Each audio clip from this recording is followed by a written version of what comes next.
SB19 Style ang gwapo sa kanyang bagong commercial na Pure Gold. Gaya ng McDonald's, mukhang may series na nga at isa-isang lalabas sa kanilang commercial ang SB19. At nauna na nga, si Style.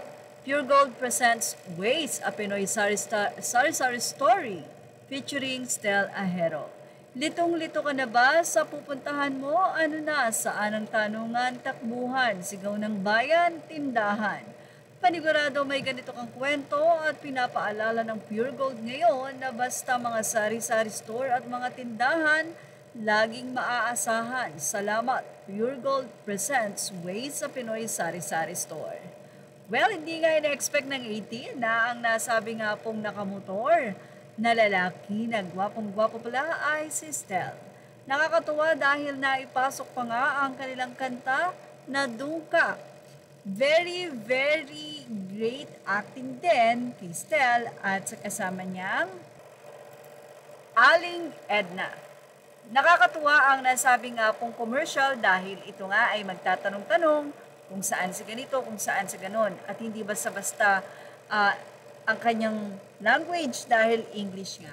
At miya-miya nga ay mayroong nag-alis ng helmet. Siyempre nagulat ang lahat, especially the 18, dahil ito pala ay si Stell. Gwapong-gwapo nga si Stell Ahero sa nasabi nga pong commercial ng Pure Gold. O ano na, di marami na nga pong nag-aabang sa mga susunod pa na 4 na mahalima. Well, sa comment section, ano ang say nila? Galing naman yung kilig ko, please. Stell, can't wait kung ano naman yung sa 4. Ang cute, ha ha ha ha. Cute ni Stell. Excellent job sa buong team nila ni ng Pure Gold. Lalo na kay Stell Ahero sa Ways. Well, hintayin natin kung ano nga ba may offer ng Pure Gold. At ano naman ang series na mapapanood nating commercial sa susunod. Siyempre, siguradong may kinalaman pa rin yan sa tindahan about Pure Gold. Ang galing naman, sino kaya ang susunod na mga ninangs na magbibigay ng another commercial sa SB19?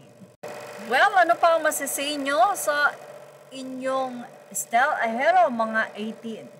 At nandyan pa ang Mang Juan, Bao. Dalawa nga po ang napromote agad ng commercial na ito, Mang Juan at ang Pure Gold ni Aling Edna. At yan po ang ating showbiz love update. Ilagay na ang inyong opinion sa ating comment section. Images or all credit to the rightful owners. Please like, share, and subscribe.